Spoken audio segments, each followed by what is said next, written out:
Welcome, ladies and gentlemen. My name is Brad Matheny. Today is February 4th. Boy, that sounded wrong. It's still early in the morning. This is my fourth or fifth video.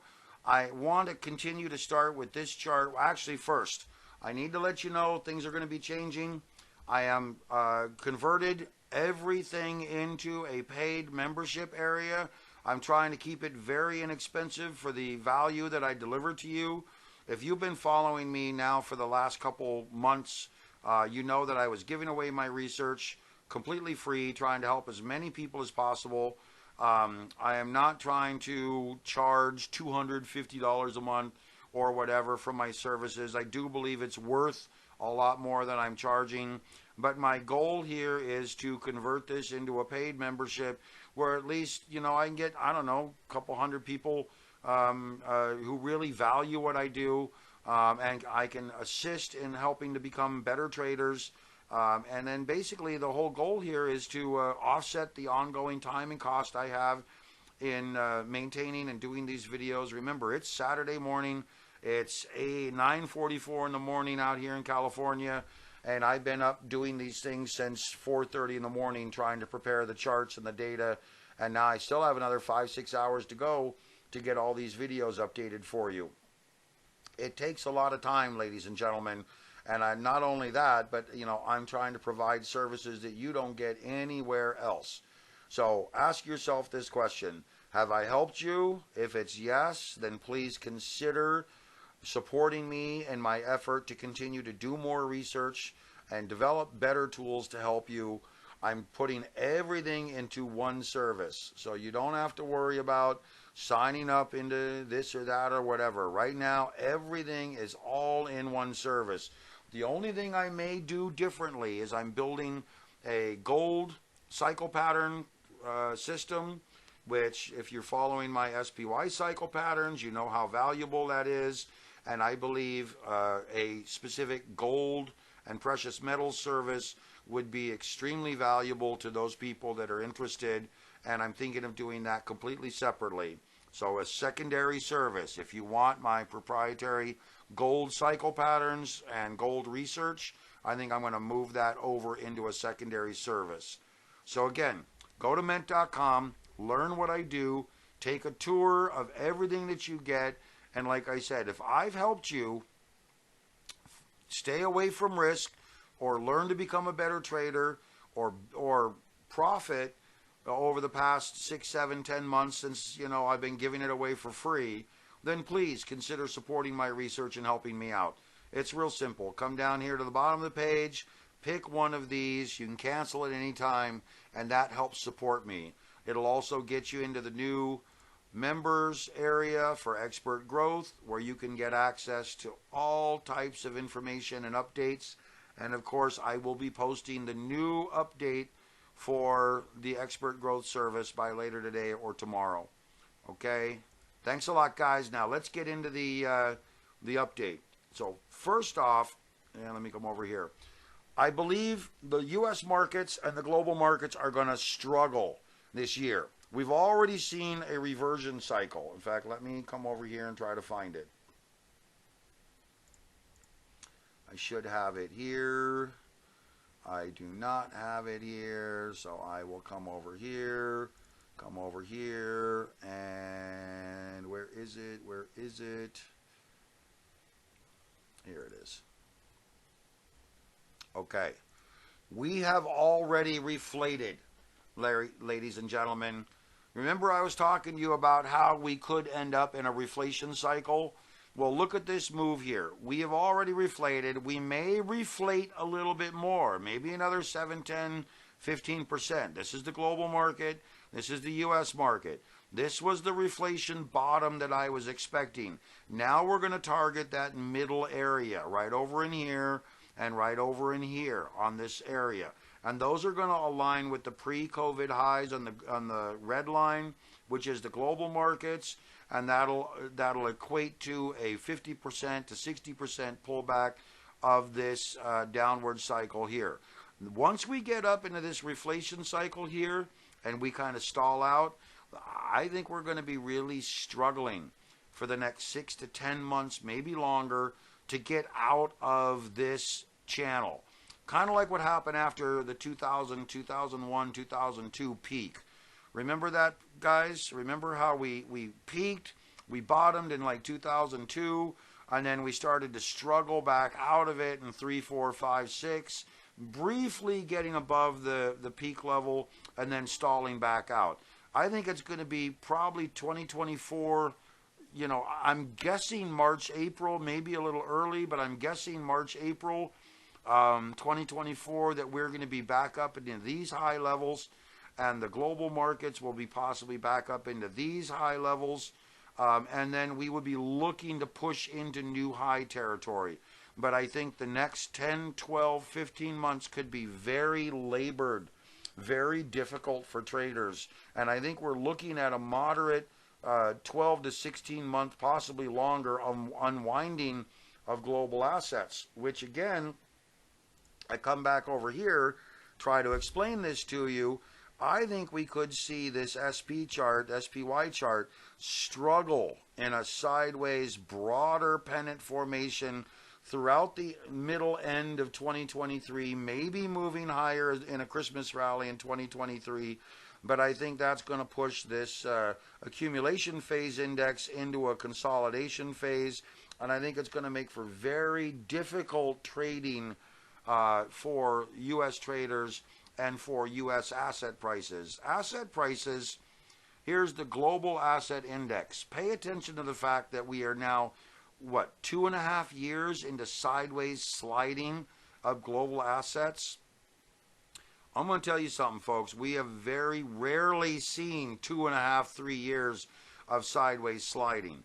If we slide another 4 or 5 months into these lows, then we're going to be looking at, 1, 2, 3 years of sliding global assets. When you talk about extended price contraction, this is where we start to get into the area of how global enterprises and consumer-driven markets, for example, real estate, consumer services, things of this nature, how we can really withstand an extended contractionary phase. Now, we don't have data in a lot of these charts going back to the 60s, 70s, but I would bet you that this looks a lot like what happened after 1945, 46, 47, and into the early 50s. Kind of a sideways depreciationary cycle, almost very similar to stagflation, but not quite stagflation, where prices could go up, earnings could go up, general assets could continue to stagflate and weaken to an equilibrium level. I really don't see the next 12, 16 months as being very friendly for active traders or individuals, corporations, or governments. I think it's going to be very difficult to navigate, and I think we have to be prepared for some real big concern. Now, the real estate market is deflating a bit. This is extreme hostility, the most hostile we've ever seen on this chart going back to 2002 throughout this level. You can see back over here 2008 how quickly we consolidated in the 2009 collapse. We haven't seen that happen. You can see here 2014, 15, 16 we kind of consolidated around these areas and had a broader meltdown period. We had a broader meltdown period here. I really do believe that if we see a bubble burst in real estate, that the Fed's going to react very quickly trying to stabilize the market. And I think we're kind of getting close to it, maybe a lot closer by March, April, May of 2023. But I think the unwinding cycle phase is going to put us down here in the 300 area of this hostility indicator, and that's going to see price values possibly drop 10, 15%, which is nothing compared to what it could do. Remember, this was a move from approximately 230, 240 down to about 160, 170. So you need to do the math there, folks. Okay, that's about a 50%, 40, 50% decline.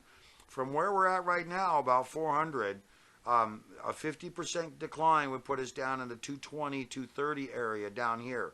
I'm not sure that's going to happen, but I'm pretty confident this 280 to 315 area looks ripe for a pullback, and that would be maybe in 2 or 3 years for real estate.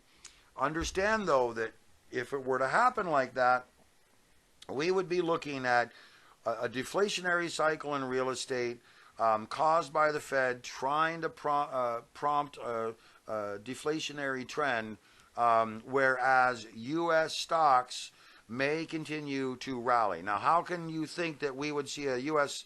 Real estate market in contraction where the U.S. stock market rallies? Boy, that leads into a whole other global economic discussion, and let me just explain it to you in one simple form, okay? And that, I call it the shiniest pile of poop theory. And that is basically that when all else is trash, when everything is trash, you are then forced to select the best piece of trash to invest in, and the best piece of trash to invest in would likely be the U.S. market, simply because the U.S. economy is the strongest, most robust economy on the planet and continues to be. That's why we have the likelihood that the U.S. markets will continue to outperform global markets. I believe foreign markets are uniquely fragile to what may come in 2025, 6, and 7. We'll see. But in the meantime, I think we're going to just stagflate out. I hate to say it, but think of it as it's going to be very boring. It's going to stagflate. It's going to consolidate, move down into this cycle trend, possibly into this green area. For real estate, that would equate to maybe a 10 or 15% downward price cycle. A whole bunch of inventory is going to come on the market. It's going to be a weird market. The U.S. market's going to try to move higher, but it's going to be labored. The real estate market's going to try to move downward and revalue, but it's going to be labored because sellers don't want to admit that the market is changing, and that means that we're going to be kind of in let's call it a purple haze for the next probably 12 to 16, maybe 24 months. Then it gets really interesting. So now, the U.S. valuation chart index, the U.S. markets are finding some support. They're reflating, but we're not seeing big valuations trends to the upside. We need to see this type of upward trending to really see price appreciation in the market. Right now, we're kind of, look at these bars. Dojis, tiny little bars. I think we could consolidate for the next 10 or 12 months in this range. Between this high and this low, I think we could just consolidate out right over in this area, waiting for some sort of a shift to take place. And what shift would take place would be that we would have to see consumers re-engage. We would have to see transportation re-engage. We would have to see broader sectors re-engage. But we're not seeing that yet. Right now, we're seeing just a mild reflationary trend. And that's what I want you to be aware of. This is nothing more than literally a dead cat bounce. What it turns into over the next 6 to 12 months is very important. But right now, this is a reflationary dead cat bounce that looks like these lows are going to try to attempt to hold. So we need to just pay attention, stay comfortably secure in what we're doing, and not bet the farm on anything. Next, the leading index is showing us that we've already moved back up into bubble territory. This is a big warning sign for everybody that we could see a moderate pullback over the next 60, 90 days. I think we're going to stay in this upper channeling area, kind of like we saw back over here. I think we kind of move into this area, and channel in this area. But we need to settle down here, folks. We cannot move back up into bubble territory without risking some big type of collapse. So I think we're going to roll back down in the SPY, maybe 6, 7%, maybe 8%. But we're going to roll back down and consolidate. And then we're going to start what I believe is going to be a wave C move to the upside, which could last throughout most of 2023. So be aware. I think we're going to be in this range through pretty much all of 2023. Maybe periodically getting up here, but it's going to be short-lived and come back down into this area. Okay, next, we have the MENT Rotational Modeling System. MENT Rotational Modeling System went full bullish off of the rotation of the daily system into bullish trending on the 3rd. We entered on the open, on the 2nd. We entered on the open of the 3rd at 411.59. We are now 100% bullish on our investment retirement account. I want you to be aware that I am warning you that this could be a mixed trigger. It may not be a fantastic trade, but the system is the system. I 100% follow this system. We will deal with the volatility as it plays out. I believe we have set up a bottom. I believe we're not going to see any real upward trending, any measurable real upward trending until the end of 2023 into 2024. But again, ladies and gentlemen, this is a very solid investment advice. Your retirement account should now be biased to the upside. You can start picking upward trending sectors. I very strongly suggest that you stay away from real estate, healthcare, and biotech right now. I believe those are all very dangerous. But I believe, again, good value, moderate SPY rated funds are efficient. Okay, the trading account, on your trading account, remember I allocate these things in two separate accounts. One is your investment account, that's your retirement account, your 401k, your IRA. Secondarily, you have your trading account, that's what you guys can decide to trade with. I recommend that we move to a more moderate hedged position of 50% allocated for stocks, 25% allocated as a cash reserve, and 25% allocated as a hedge in metals, 0 in bonds. If you cannot trade metals as a hedge, then you would be 65% stocks, 35% cash position, and this is going to give you the ability to trade. Remember what I told you. This is going to be a very labored, difficult market for the next maybe 10, 12 months.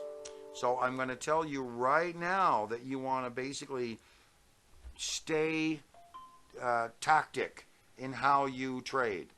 Shoot for 3, 4, 5, 6% targets. Pull 40, 50, 60% off on those targets. Move a protective trailing stop so you can try to eliminate risk after your first target. And we'll see how the markets digest. I'm expecting quite a bit of volatility and a lot of sideways trending until August, September, or October of this year. Then maybe we see some sort of a price appreciation phase. So you've got a good 6-7 months of honing your tactic trading skills. The MENT Rotational Modeling System was updated as of January 31st. This is where we closed out. Quite an impressive little rally over here at the end of the year last year and into early January. Actually, January had some moderate declines, but we're okay. We are moving into the new year, 2023. I'm expecting to see it be very similar to kind of like 2014-15, kind of just flatlining and then moving into, this is a good example actually, kind of expecting it to flatline through most of this year and then move into a price appreciation phase like we saw back over here. So in 2024, 5, 6, I think we're going to be more like this. In 2023, I think it's going to be a little choppy. So we'll see how it plays out. Real estate, finally, they updated the data at realtor.com. I checked this morning. They didn't update it last week. You can see this huge bump in price reductions, this huge bump in active listing counts, and pricing is now starting to move down into the lower channel. We're probably going to go negative pricing year over year. Pricing is this blue line, this dark blue line. So you can see we're getting very close into this, probably at 2 or 3 for 4% here. I think over the next 2 or 3 months, especially with reductions the way they are, I think you're going to see the entire market move year over year negative, which will shock people maybe by March. Okay. Dynamic price modeling, we've seen a little bit of a market demand pickup. We're still negative. We're down in minus 15.87, and real pricing factor is minus 36.54. Depending on what happens here, ladies and gentlemen, I very strongly think we could roll back over. So we need to see what happens with pricing and with details of the market. I think we had kind of a last-ditch effort, the way I would call it, a last-ditch effort to get in before the Fed continued to make these moves, maybe on pre-approved loans. But I think with this end-of-year bubble, this little bout upward, I really believe this is going to turn to the downside by February, March, April. I think it's just going to turn around. Give it another 60 days, 90 days maybe, and I'll bet you that this all starts to point back to the downward cycle. Okay, the trend price analysis, trend index, flatlining, moving downward. Real estate reduction activity is moving upward very strongly. I mean, we're at 125% here. Doesn't get any more clear than that. That means everything on the market is pretty much coming down. U.S. real estate active listings change, starting to see a downward cycle change. I think this is going to consolidate, maybe as some listings get pulled off the market. But I think we're getting a new wave, or will get a new wave of foreclosures. So I would expect this to bottom out maybe down around -5 and then come back up. New listing count metrics. So you can see here, this is the new count. Kind of hard. This is a little deceiving. This is the rate of change. How many are coming on versus going away. This is the actual listing count. So you're seeing counts increase, and this is because sales have diminished. Sales volumes have diminished. You've seen it go from a minus level here to, and that was when everything was selling. Now it's starting to build up inventory. And we're getting to the point now where we're up in the 60%. Look, new listing count, 69%. Wow, guys, think about that. We were minus 53% a year ago. Okay, I mean, actually, March here, so 2 years ago. We were minus 53% active listing count 2 years ago, and now we're plus 69% 2 years later. The only thing that's holding up this market right now is the fact that prices have not collapsed under their own weight. HUD just came out with a plan to try to support underwater borrowers that are about ready to go into foreclosure, but I read through the plan, and it basically is a revaluation of debt at current rates or near current rates. So look, man, if you can't afford your house because of whatever at your 2.5% mortgage rate, you're not going to be able to afford it at these pricing levels with a 5.5 or 6% mortgage rate. It's pretty simple. And I think that's going to turn into a wave of new inventory coming into the market, and it could turn into an influx of real crisis. I don't think it's going to get ungodly, because understand that what will happen is these Airbnb guys and these flippers and all these people who are speculating on real estate, you know what? They have a home that they can probably afford if they can get out of their listings, their current other properties, with some measurable amount of assets back. So it's going to be a matter of, can they get out with some cash to be able to support their primary abode, unlike the other market crash in 2008, 2009, where everything collapsed because of a major banking crisis. Remember, the housing market collapsed because the banks collapsed. This time, the housing market may collapse because all of these flippers have gotten themselves in over their head, but the price advance is much further than we had seen back in 2008, 2009. So I'm cautiously optimistic that we're going to see let's call it an orderly unwinding of excesses. But again, it could turn into another crisis. It really could turn into another foreclosure crisis. Okay, let's go to the last one here. The heat rank index, we're negative. You can see this over here. We are negative. We had blipped higher, but we are still in negative territory. I want you to be aware of the fact that negative territory doesn't really exist in a hot market. Heat ranks are normally positive. Back over here, we had very positive territory, and this was a change in the Fed. And what we actually had is a change in the Fed. It prompted a very big drop in the market. Then we went back into moderate heat ranking. Now we're into moderate weakness. This moderate weakness could be dangerous. Tightness ranking, we're in a weakening market. Can't wait to see what the markets look like when they update the data at realtor.com. Weakening markets, you know, look, we back over here. You can see we went negative for a little bit, positive, negative, positive. So this is a tightness rank. Tightness means how easily people are willing to spend money or how tight they are with their pocketbook, okay? So what this tells us is it's getting very, very tight. What this tells us is it got very, very easy, okay? So tightness rank is a scenario here in November of 2020. You can see here in November, inventory strength weakened considerably. So people were getting, how tight were they with their pocketbooks? The strength weakened. People were not buying. This is the tightness rank. It basically became very, very loose to be able to see people, hey, come buy, come buy, come buy. Now we've gotten to the point where we've tightened back up and now we're weakening back to the downside. I think this is going to loosen back up. And I think the strength has got to collapse in order for it to loosen back up. And that means that pricing and the heat rank is going to weaken back down. If we get below this minus 10, 15% area, boy, oh boy, could it could get ugly. And then right now, seller desperation is weaker. But look at this desperation level. Okay, so here we are, seller desperation. They're getting desperate. They're getting desperate. They're not so desperate. Why?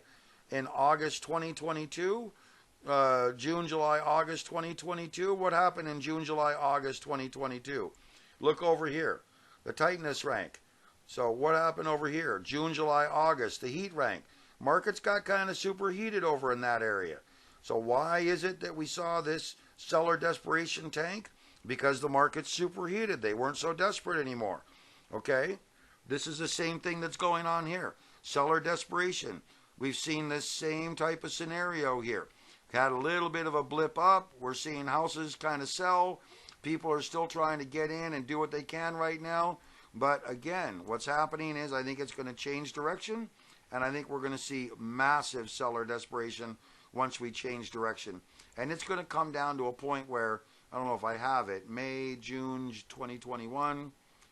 May, June 2021 back over here. We didn't have any measurable seller desperation. We did back here in June, July 2022. And June, July 2022 is right back over here. This desperation. This is inventory strength. And June, July 2022 back over here. Market tightness. So we should have had some good tightness back over here, and that would be October, November, and yeah, that would be back over here, this area. So understand, the next phase here is seller desperation, and that's going to see decreasing prices, price reductions, Fed possibly continuing to raise rates another 0.25%. It's really going to be a scenario where get me out. I need my cash because I have to support my primary property, not my Airbnb. And that's what's coming next. All right, guys, follow my research. Like I said, pay attention. Let's all make some money together. Let's all help out. The best thing I can do for you guys is to continue to do my research. Continue to build strategies to help you understand what's coming and to find great trades. And that's really what I'm focused on doing. So go to my website, MENT.com, pay attention to what's going on, and remember, you get everything under one subscription called the Expert Growth membership. You get all of this content, all of my predictive modeling, all of my videos, and by the end of February, I'm going to be shutting down the free content service. So you've had the free content now for quite a while. Those of you who've got it, by the end of this month, I'm going to shut it all down, and it's all going to be a paid service. All right, guys, thank you very much. Talk to you soon.